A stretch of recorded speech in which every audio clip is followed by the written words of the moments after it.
አሁን ላይ እኛ ሀገር ላይ እየተደረገ ያለው ነገር ማለት ነው። የሰው ልጅ ከማንነቱ በላይ ከራሱ በላይ ገንዘብ አምላኪ ሆኗል ማለት ነው። እንዴት በተዘላችሁ ገንዘብ አይናው አስፈላጊ ነው። ህይወትን ለመምራት በዚህ ኒድ ለመሞላት ገንዘብ አስፈላጊ ነው። ግን ደግሞ አሁን ሰው ገንዘብን ከሚያስፈልገው በላይ ነው እያመለከ ያለው። ለምሳሌ አንድ ወንድ አንድ ሴት አሁን ላይ ማንኛውም ወንድም ብትለው ሴትም ፍቅርን ታርጌት አያደርግም። ታርጌት የሚያደርጉት ገንዘብ ነው። ፎከስ ኦን ገንዘብ ነው፣ ብር ነው። ግን አንድ ህይወት እንደምናስበው ኢማጂን እንደምናደርገው አይደለም።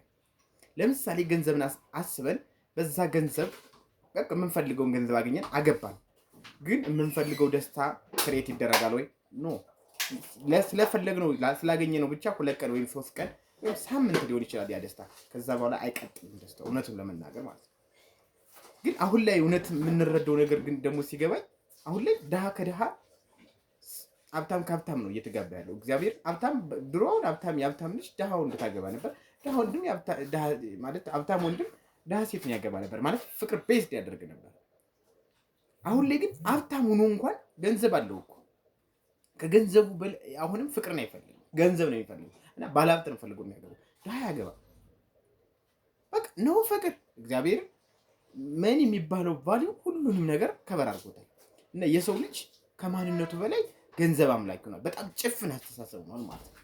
አሁን ይህ ሲባል ሴቶች ገንዘብ ይወዳሉ፣ ወንዶች ሌላቸው አይደለም፣ ሁሉም ይወዳሉ። በተለይ አሁን ላይ ያለው ትውልድ አለቅ ገንዘብ እሺ፣ ካንተ ባለሀብት ከሆንክ በቃ ፍቅርን ብለህ ደሃ ሴት ብታገባ ምን ትጎዳለህ? አንቺ የሀብታም ሆነሽ አክሰስ ማድረግ ከቻልሽ ደሃ ብታገቢስ ምን ችግር አለ? ያ ማለት ደህንነትን እያበረታተዋል። ግን ደግሞ አንዳንዴ ስለ ፍቅር ይኖራል። ሁሌም ገንዘብ ያምላክ የሚሆን ደስታን አይገዛም። ገብቶሃል ወይ? አምሮሽ ዳይቨርት ነው የሚሆነው። አምሮ ዳይቨርት ማለት ደስታን አታገኝም። ህይወት በዛ ልክ ሲባንን ምንም ደስታ ሳታገኝ ፍቅር ሳይኖርህ የምትፈልገውን ህይወት ሳትኖር ታልፋለህ። ዛት ማች ይሄ ነው እውነታው።